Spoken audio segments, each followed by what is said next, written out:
नमस्कार CSK news में आपका स्वागत है। तो दोस्तों आज हो गया है 19 अगस्त। फटाफट ब्रेकिंग न्यूज़ आपको बता दें दोस्तों, इस वक्त की बड़ी अपडेट निकल के आ रही है तालिबान से अफगानिस्तान में, जहां पर तालिबानियों के खिलाफ जनता उतर चुकी है सड़कों पर। 2 गुटों में ज़बरदस्त भिड़ंत, तालिबानी झंडा को उखाड़ कर फेंक दिया है, लगाया अफगानिस्तानी झंडा। जी हाँ, बंदूक उठा रहे हैं आम लोग। दूसरी बड़ी अपडेट निकल के आ रही है तो दोस्तों, अमेरिका ने अफगानिस्तानी बैंक के अरबों डॉलर किए फ्रीज। बाइडेन ने तालिबान को दिया बड़ा झटका, अब पैसों की सप्लाई पूरी तरीके से रोक दिया। दुनिया भर के देशों ने कहा नहीं मान्यता देंगे, ना तो इंपोर्ट ना तो एक्सपोर्ट, सब कुछ हुक्का पानी बंद हो चुका है तालिबान का। जी हाँ, कब्जा करके भी हार रहा है तालिबान। अगली अपडेट लेते हैं, इजराइल में कोरोना की चौथी लहर ने दी दस्तक, तेजी से बढ़ रहे हैं मामले। अगली अपडेट बताएंगे, बड़ी खबर निकल के आ रही है जहां पर भारत में रह रहे अफगानियों ने स्वदेश लौटने से किया इनकार। जी हाँ, कहा तालिबान तो मार ही डालेगा, आखिर वहां जाने का मतलब मौत के मुंह में जाना। ये बहुत बड़ी अपडेट निकल के आ रही है। इस बीच बड़ी खबर निकल के आ रही है, तालिबान 24 घंटे में ही मारा पलटी, महिलाओं को बनाया बंधक, सलीमा मजारी को बनाया बंधक और महिला एंकर को हटाया। ये बड़ी अपडेट निकल के आ रही, महिलाओं पर अत्याचार हुए शुरू। तो सब कुछ खबरें जानना बेहद जरूरी है। जामा मस्जिद में ध्वजारोहण के विरोध के मामले में मुफ्ती के खिलाफ मुकदमा दर्ज हो गया है। एक्शन की तैयारी में योगी सरकार। इस बीच सपाई, जी हाँ, सपाई सांसद निकला तालिबानी वक्तव्य देना पड़ गया भारी, योगी ने कसा शिकंजा। इस बीच देवबंदी के उलमाओं के ऊपर भी शिकंजा। तो लगातार योगी सरकार तालिबानी जिहादी और मानसिकता के लोगों पर एक्शन ले रहे हैं। तो सब कुछ खबरें जानना जरूरी, लेकिन उससे पहले एक छोटा सा निवेदन, अगर आपने चैनल को सब्सक्राइब नहीं किया तो चैनल को सब्सक्राइब करें। अगर आप भी मानते हैं कि प्रधानमंत्री मोदी के नेतृत्व में चीन और पाकिस्तान के साथ साथ तालिबानों को भी करारा जवाब मिलेगा, भारत की तरफ नज़र डालने वाली दुश्मनों को मुंहतोड़ जवाब मिलेगा, तो इस वीडियो को लाइक करके अपना समर्थन दर्ज करें। दरअसल पहली बड़ी अपडेट निकल के आ रही है, तालिबानी हुकूमत के बीच कंधार में अफगानी सेना के 4 कमांडो की सरेआम हत्या। तालिबान ने अपने लड़ाकों के नाखून उखाड़ देने वाले पुलिस अफसर को भी मार डाला है। इस बीच बड़ी अपडेट निकल के आ रही है तालिबान से, जहाँ अफगानिस्तान में आम लोग उतर चुके हैं सड़कों पर और जमकर हो गया है टकराहट। तालिबान वर्सेस अब आम जनता सीधे आमने सामने आ चुकी। जी, बहुत बड़ी अपडेट निकल के आ रही है दोस्तों, आपको जानना बेहद जरूरी है। दरअसल आपको बता दें, अफगानिस्तान में इस समय आम जनता ने तालिबान के खिलाफ मोर्चा खोल दिया है और 2 धड़े में बढ़ चुका है अफगानिस्तान। एक तो तालिबान और एक तालिबान विरोधी पूरे एकजुट हो रहे हैं, यानी तालिबान के विरोध में जितने भी नेता थे वो सब एकजुट एक मंच पे आ रहे हैं और उन तमाम सैनिकों को भी बुलाया जा रहा है। अफगानिस्तान में तालिबान के प्रवक्ता ज़बीहुल्लाह मुजाहिद्दीन ने घोषणा की कि अफगानिस्तान में जंग खत्म हो चुकी है, लेकिन दूसरी ओर अज्ञात स्थान से जारी किए गए संदेश में अफगानिस्तान के उपराष्ट्रपति अमरुल्लाह सलेह ने कहा है कि राष्ट्रपति अशरफ गनी के देश छोड़कर चले जाने के बाद वो अफगानिस्तान के कार्यवाहक राष्ट्रपति हैं और जंग अभी खत्म नहीं हुई है। काबुल में देश का नियंत्रण संभालने के बाद मंगलवार को अफगानिस्तान तालिबान के प्रवक्ता ने अपनी पहली प्रेस कॉन्फ्रेंस में बड़ी बातें कह दी है और उन्होंने कह दिया है कि आने वाले समय में अब जिस तरीके से ये चीज़ें निकल के आ रही हैं वो अब और टकराहट होगी। और यही कारण है कि सड़कों पर जनता उतरती दिखाई दे रही है। सड़कों पर लोग को के साथ साथ एक तरीके से वहाँ की जनता भी सड़कों पर उतर गई है और अब सीधा तालिबान से टकराहट बढ़ती नज़र आ रही है। तो ये बहुत बड़ी खबर निकल के आ रही है। तो दोस्तों, इस बीच आपको बता दें, अब जितने भी विरोधी दल थे वो एकजुट हो चुके हैं और सेना को आदेश भी दिया जाने लगा है। अगली अपडेट लेते हैं तो दोस्तों, अमेरिका ने अफगानिस्तानी बैंकों के अरबों डॉलर किए जब्त। बाइडेन ने तालिबानियों को दिया बड़ा झटका। जी हाँ, दरअसल तालिबान ने भले ही अफगानिस्तान में नई सरकार बनाने की कवायद शुरू कर दी हो, लेकिन उसे अमेरिका की तरफ से बहुत बड़ा झटका लगता दिखाई दे रहा है। एक तरफ पाकिस्तान और चीन ने अंतर्राष्ट्रीय समुदाय से अफगानिस्तान को आर्थिक मदद देने की अपील की, तो दूसरी तरफ अमेरिका ने अफगानिस्तान के खजाने को जब्त कर लिया है। अमेरिका ने कहा है कि वो तालिबान की सरकार को मान्यता नहीं देगा और इसके साथ ही अफगानिस्तान सरकार की अमेरिका में स्थित सारी संपत्ति और अमेरिकन बैंक में रखे सारे पैसों को फ्रीज कर दिया जाएगा। यानी अब अफगानिस्तान में तालिबान की सरकार जब बन जाएगी तो तालिबान के लोग अमेरिकी बैंक में रखे रुपयों का इस्तेमाल नहीं कर पाएंगे। बाइडेन प्रशासन के एक अधिकारी ने अल जजीरा को इसकी पुष्टि कर दी और अल जजीरा की रिपोर्ट के मुताबिक अमेरिकी बैंकों में अफगान सरकार के $9.5 अरब की संपत्ति को फ्रीज कर दिया गया है और इसके साथ ही अमेरिका ने अफगानिस्तान को नकदी के शिपमेंट को भी रोकने का फैसला कर लिया है। जो बाइडेन प्रशासन ने साफ कर दिया है कि अमेरिका में अफगानिस्तान सरकार की कोई भी केंद्रीय बैंक संपत्ति तालिबान के लिए उपलब्ध नहीं होगी। तो दोस्तों, इसके साथ ही कनाडा के साथ ब्रिटेन, फ्रांस और भारत समेत पश्चिमी जितने भी देश हैं, जर्मनी के साथ तमाम देश, उन्होंने हुक्का पानी बंद करने के आदेश दे दिए। का किसी भी कीमत पर तालिबान से कोई भी अब वास्ता नहीं रहेगा। अफगानिस्तान से तालिबानियों को मान्यता नहीं दी जाएगी और अफगानिस्तान सरकार की ही बात होगी। हम चलते हैं अगले अपडेट। अशरफ गनी को किया जा सकता है गिरफ्तार। अफगानिस्तान का खजाना लेकर हुए थे फरार, करीबी ने दे दिया है धोखा उनको। जी हाँ, दरअसल अफगान से फरार हो चुके पूर्व राष्ट्रपति को गिरफ्तार किया जा सकता है। उनके खिलाफ इंटरपोल से अपील की गई है। सबसे आश्चर्य बात यह है कि अशरफ गनी की गिरफ्तारी की अपील तालिबान ने नहीं बल्कि अफगानिस्तान दूतावास ने की है। वहीं शक जताया जा रहा है कि क्या अशरफ गनी को उनकी ही करीबी ने धोखा तो नहीं दिया। तजाकिस्तान में अफगानिस्तान दूतावास ने इंटरपोल पुलिस से अफगानिस्तान के पूर्व राष्ट्रपति अशरफ गनी, अफगान राष्ट्रीय सुरक्षा सलाहकार हमदुल्लाह मोहिब और अशरफ गनी के पूर्व मुख्य सलाहकार फजल महमूद को गिरफ्तार करने की मांग की गई है। पूर्व राष्ट्रपति की गिरफ्तारी की मांग तब की गई जब अशरफ गनी, हमदुल्लाह मोहिब और फजल महमूद फजाली पर अफगानिस्तान के खजाने की चोरी का आरोप लगाया गया था। तजाकिस्तान की स्थानीय मीडिया ने दावा किया है कि अफगानिस्तान दूतावास ने मांग की है कि अशरफ गनी अफगानिस्तान के लोगों की संपत्ति को लेकर फरार हो गए हैं, लिहाजा उन्हें गिरफ्तार कर संपत्ति वसूली की जाए और वो खजाना एक अंतर्राष्ट्रीय न्यायाधिकरण को सौंप देना चाहिए। तो ये बड़ी अपडेट निकल के आ रही। मुश्किल में फंसते दिख रहे हैं अशरफ गनी। आपको बता दें, रविवार को जब तालिबान ने राजधानी काबुल पर कब्जा किया तो उसके बाद अशरफ गनी अफगानिस्तान से बाहर जाने की खबर आई और 4 गाड़ी पैसा भर के लेके भाग गए। अगली अपडेट लेते हैं। तो दोस्तों, बड़ी संकट बढ़ रही है। दरअसल भारत में रह रहे हजारों अफगानियों ने अपने देश जाने से किया इनकार। कहा वहाँ जाएंगे तो मौत के मुँह में समा जाएंगे। अब तो बढ़ गया है भारत में भी टेंशन, आखिर क्या होगा इन लोगों का। दरअसल लगभग पूरे अफगानिस्तान पे तालिबान ने कब्जा जमाते हुए सत्ता की बागडोर अपने हाथ में ले ली है। तकरीबन 20 साल बाद तालिबान की वापसी न सिर्फ अफगानिस्तान में बल्कि कई हजार किलोमीटर दूर रहे पुणे के छात्रों में भी डर का माहौल है। तालिबान ने भले ही खुद को बदलने की बात कर रहा हो, लेकिन पुणे में रह रहे अफगानी छात्र बिल्कुल भी ये मानने को तैयार नहीं हैं। वे बदले गए हैं। इन छात्रों को डर है कि वो फिर से अफगानिस्तान में सड़कों पर महिलाओं और पढ़े लिखे लोगों को कत्लेआम शुरू हो सकता है।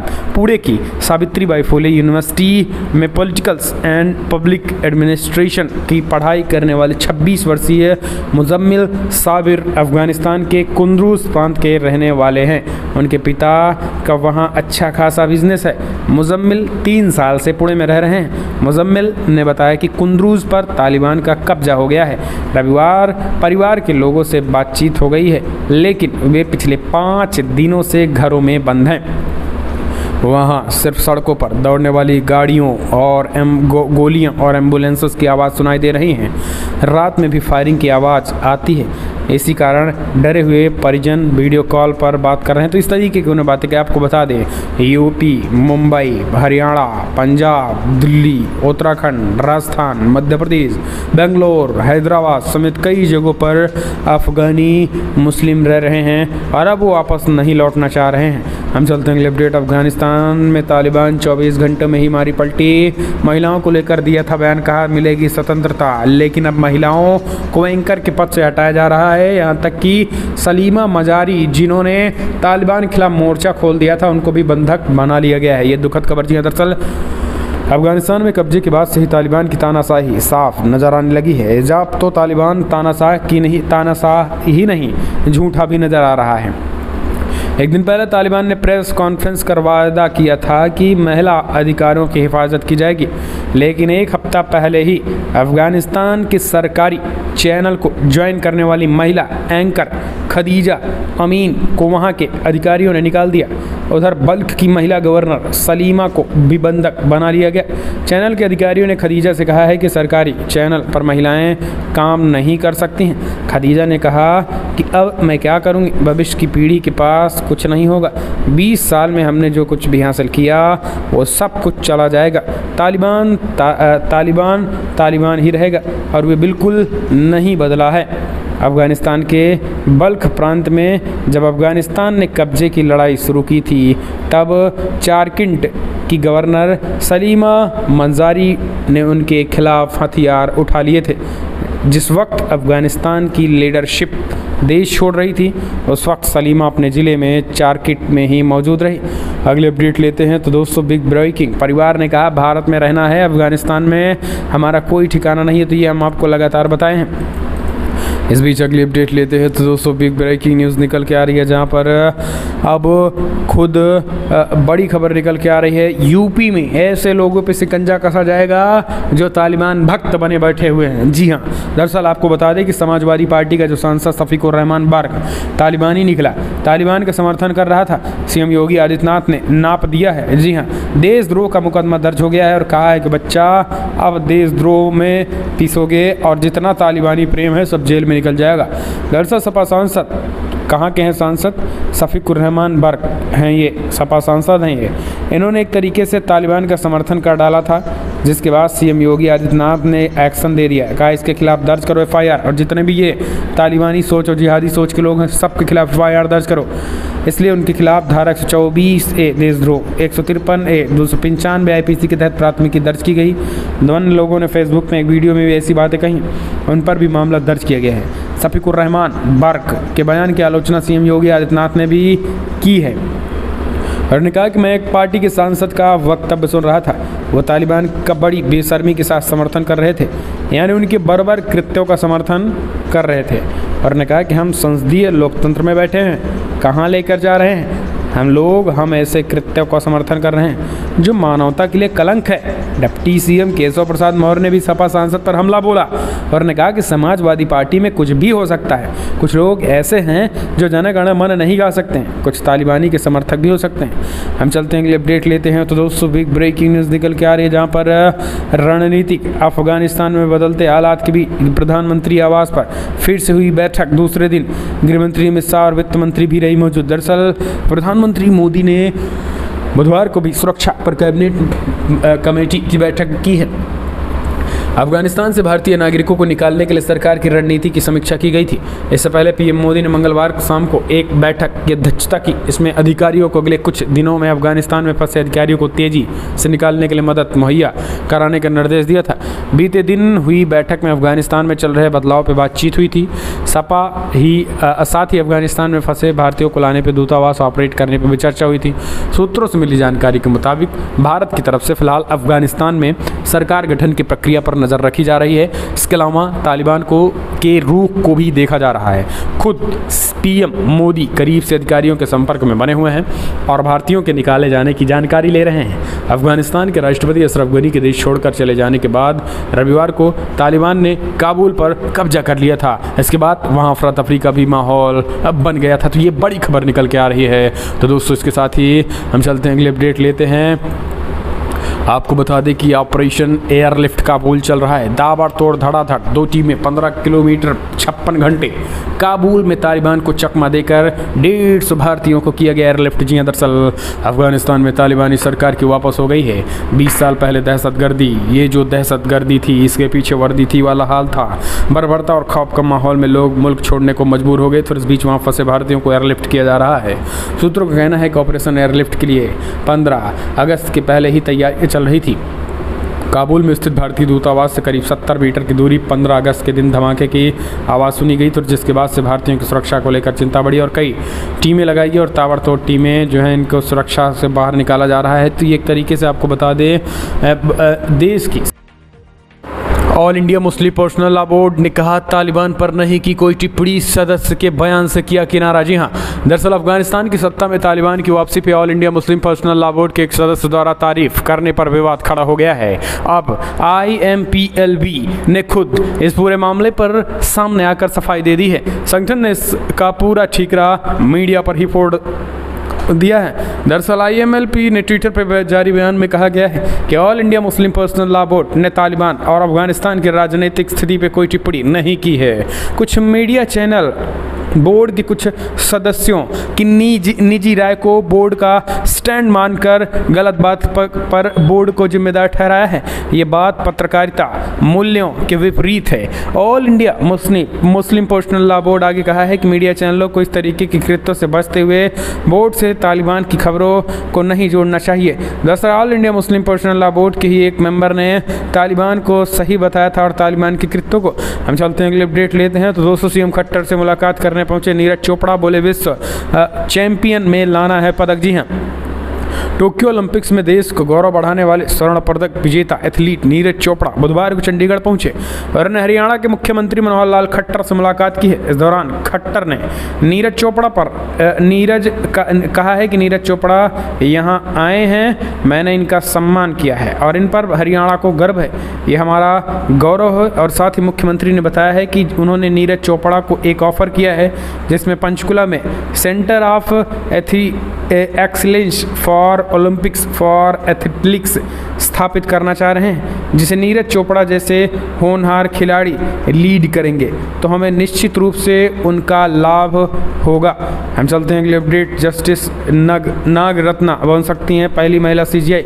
सुप्रीम कोर्ट में न्यायाधीशों की घटती संख्या को भरने के लिए केंद्र को 9 नामों की सिफारिश।